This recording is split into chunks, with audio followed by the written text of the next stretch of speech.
Listeners, also join us on our socials on Facebook on Live in the Morning. You get to understand and appreciate the analysis and the breakdown proper. So join us on Facebook on Live in the Morning. You please continue. Yes, so that is the import set. That's the reason in there. Now, then when we read the article from Bloomberg, let me just read it. It say that a surge in demand for dollars by companies paying for import before the end year holiday season has ended the Ghana Cedi's world beating performance. The currency of Africa's biggest gold producer weakened 13% so far this quarter, the biggest decline globally. So David, this is where there's an issue of semantics. This is what Bloomberg said, the biggest decline globally.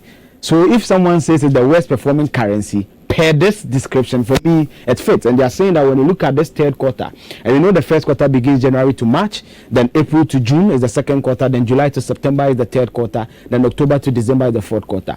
In this third quarter, the cedi has depreciated by 13%, which is the biggest decline globally. For me, the headline that says that the cedi is the worst performing is right. But someone will ask, are we really at that stage where businesses have to be concerned and all that? So David, this chart you see is a bit of a comparison where they compare the cedi to some, also interesting currencies that are not performing greatly. When you go to Argentina, the peso is not really doing well. It's also depreciated by some 11.5%. Within the same period, the cedi has depreciated by 13.4%. When you go to Botswana, the pula has also depreciated by some 7.7% in there. Now let's go to a chart that my colleagues at the Joy Newsroom Research sent to me. And David, let's do this. I gave you the chart that when you go to Bloomberg, when you go to June 2025, they praised the cedi for its performance. That was the second quarter.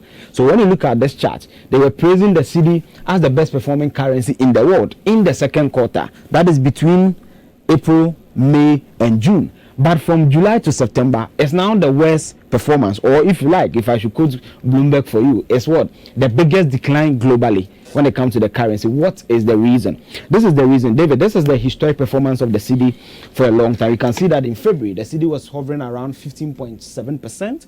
Now we are doing just around 11.912. And when you go forward, they actually compare to the black market. So for example, the black market, we all know some abuchis at Alaba and all that. So when you compare the rate of some of them, they try to compare that with the Bank of Ghana. Now this is the analysis they came to. In June 2025, when the cedi was performing well, the blue chart is the interbank rate, or the Bank of Ghana. When you sum up about 5 banks, you get the BOG rate, or what they post on their Facebook page. Then this is the red one is the black market rate. Now in June 2025, the average rate was 10.23%. Or 10.23, sorry, to the dollar, cedis to the dollar. The average black market rate was 11 cedi 98 pesos. Then this was the worst level, as I showed you within the chart. So you can see the performance of the cedi. You can see that the worst was in February, where it was doing about over 15 cedis to the dollar. Now when you watch here, you see something here. At the worst level, the cedi was 15.55 pesos to a dollar. The black market was 16 cedi 65 pesos to a dollar. Now, when you compare this to the current rate, we are not there yet. Because the current rate, when you look at the average Bank of Ghana, it is 11 cedis 95 pesos. The black market is 13 cedis 85 pesos. The worst in February was 15.55 for Bank of Ghana and 16.65 for the black market. So yes, although there's been a 13% decline in this quarter, it is not as bad as it was in February. Now the reasons they are due to this is also backed by data. This is the data. You know that the IMF, when they issued their statement recently, said that between October 2024 and April 2025, the Bank of Ghana, pumped some $4 billion into the economy to shore up the cedi and all that. And they were trying to tell the Bank of Ghana to check some of these things so that there's not a lot of artificial, movement of the currency in the market. Now, David, look here.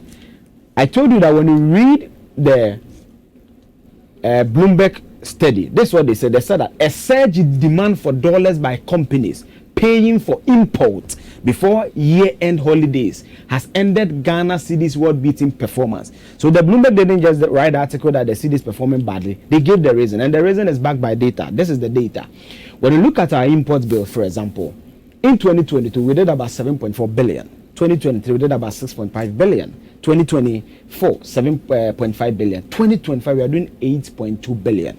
And this is the time where people go to China, they go to the Dubai and all that to get their things together, pay for their goods and all that, so that by December, November it's in, so that they can sell during the Yuletide or the Christmas period. So clearly it shows you that our import bill is growing and our cedi will keep depreciating if we are not able to fix this. And how do we fix this? Industrialization, agriculture, producing the basics, fabrics. I mean, what are people going to bring in during Christmas festivities? In Krantare, watch, all these things. Can we produce them in Ghana? If we do, we can see that these upticks, because they will look at it from 2024 to 2025, our import will have gone up by what?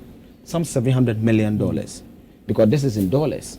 $700 million 1 year, meaning that we are importing more. So how can the 24-hour economy reduce this import bill? How can 1D1F import reduce this import bill? So basically, this is the breakdown for you today. The cedi is declining because businessmen need dollars to import goods into the country before the Christmas festivities set in. It's declined by 13.5%. It is not as bad as it was in February, which was around 15.55 when you look at the BOG rate, and around 16.65 for the black market. Now, when you look at it, that's where we are currently at, 11.95 for the Bank of Ghana and 13.85 for the black market. We are not there yet. And when you look at the prediction from Barclays, they are predicting that we'll end the year with the cedi around 12, which is still better than how we had it in February, which was 15.55. No, you are not an economist. We'll be having an economist join us shortly so that we can delve deeper into this, especially when it comes to foreign remittances and how it's affecting people who are sending in the monies and all that. But one thing that you touched on has to do with the fact that we need to be able to produce locally. Yeah. That would definitely cut down the imports that, we do, because fortunately or unfortunately, to some extent, our economy is an import-driven economy. Yeah. And like you rightly said, this is the time where people are going into the Chinas and other places to bring in all manner of goods for the Christmas market. Yeah. So we're talking about confectionaries, we're talking about biscuits, we're talking about more oil, more rice and all that. All those things. Looking at us locally, it is not everything that we can really produce locally. So from your point of view and the research work's done, which areas can we focus attention on and say we're producing in large quantities that we can meet the demands so that we lessen or eradicate entirely those importations of those goods? You see, David, talking about remittance, before I come to your question, when you look at the remittances so far in 2025, you are doing about 3.9 billion. You look at the difference from 2024 to 2025, 3.6 to 3.9 billion in 1 year. The difference is about 300 million. But when you look at the difference in the import, it's about what? $700 million. So for me, what we can do locally is that, David, when you look at our import bill, the things we produce or we bring into the country, go even into our inflation. We have women underwear. Can we produce it? We have palm oil. We have the benzo oil in the country. Can we maybe go into a certain, we have Vesta oil in Ashanti region. I think they benefited from the 1D1F. Can we expand? Can we accelerate lots of these rice? Because it's Christmas, people are going to bring a lot of rice from Vietnam, from Thailand. Oil. Can we, when you go to a switchery, and this brings me to a champon. 2 years in the 70s, we couldn't import rice in the country because there was enough production of rice. We were self-sufficient when it comes to rice. What was the trick? It was the dam. When you read about the Tuno Dam, right? When you read about most of the dams in the 70s, it was supposed to anchor the nation on the path of self-sufficiency. And for me, that is where we need to go. So when it comes to food, mackerel, we can produce them in Ghana. Because Christmas, everybody will take mackerel. We can produce them in Ghana. But the 24-hour economy is coming to solve that problem. How far are we with it? 8 months. We've not really seen anything much. That's why, for me, I think that we need to be strategic with the thing. Unfortunately for us, we don't have much time between now and Christmas. People have already started doing what they have to do. But going forward, what lessons can we learn? Because, again, you would agree with me that normally people enjoy and consume poultry. And poultry products are also quite high when it comes to importations. In fact, we even do importations of offals here, my dear. So, going forward, what can we do with poultry? Such that getting to Christmas, getting to those festive occasions, we might have produced enough within the country, so we will not import more. So going for the lesson. What about the lands that we have available?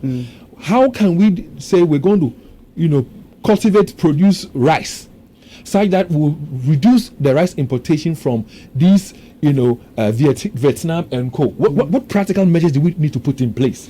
to ensure that we win this? I think when you look at this chart and everything, what it tells you is that no government really has a control over the city, and that you can only have a control of your currency when you are able to produce to a large extent the majority of things that your people need, right? Because David, let's face it, if you say Ghana is not bringing in anything and you are going into Christmas, as you said, the chickens that people will need is important. Can we produce it? In fact, the last time, but are we producing enough to meet the market? The last time I think I saw a data, I think Kwajo Kutobu shared it on the SMS. The chicken we consume in Ghana, less than 20% is produced here. Yeah. So even if we say that we are not bringing in chicken, Nigeria is able to close their doors to rice importation because they have enough to feed locally. And they were specific and strategic about what they had to do. Yeah. So I think that and David, you see, we don't need to do everything. We can target something. We can say that when it comes to maize products, when it comes to baby food that has maize, base. When it comes to wheat, we are targeting it and all that. Because David, it doesn't make sense to me that when Ukraine and Russia are throwing bombs at each other, wheat products go high in Ghana because they are producing wheat. What is the climatological consideration that they have that we do not have? We have the CSIR. So we can even target, say, tomatoes in the next 2 years. Then we work towards achieving sufficiency in tomatoes. Then we can come the next year, say that we're working towards a self-sufficiency when it comes to onions. We can do okra. My only problem is these things you are talking about has been experimented on severally. Yeah. Tomato factories that are now rotting in several places in Ghana. Because the farm gates from the road to. So what is really the deliberateness? How deliberate are we to make sure that we take the bull by the horn and then actually implement these things?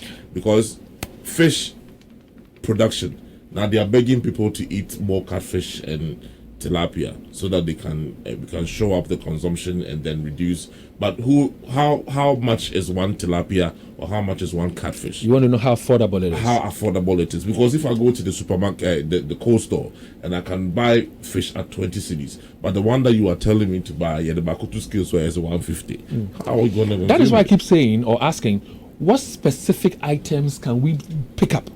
And so we are producing, so we don't import those ones. Again, you know that during Christmas, what do? We take a lot of stuff like the cakes and the biscuits and all that. We import sugar.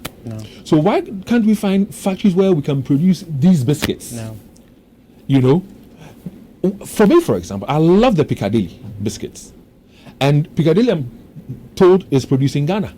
So why can't we? And we only find Piccadilly on the market during Christmas. So why can't we tax them and say that they are also producing other biscuits? Well, this has been a breakdown for today.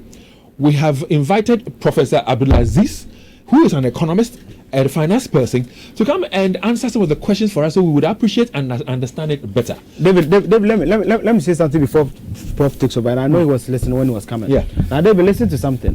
When Bloomberg was praising our Cedi in June 2025, they said something. They said that Ghana's inflation rate drops to the lowest level in more than 3 years as the country's world-beating currency. So there, they didn't describe the Cedi as the best in the world, but we're able to say it's the best in the world because of how they phrased it here. Helped reduce the cost of import. So it tells you that how well your Cedi performs has a certain connection with inflation and the living conditions of the people. So in this third quarter, I will not be surprised that when you look at the inflation for September and October, it may go high because there's a connection between the performance of the Cedi and also inflation, which also largely answers the question about the cost of living. So for me, David, it's a long road. You see, the thing about industrialization that it's not sexy. You need to be deliberate.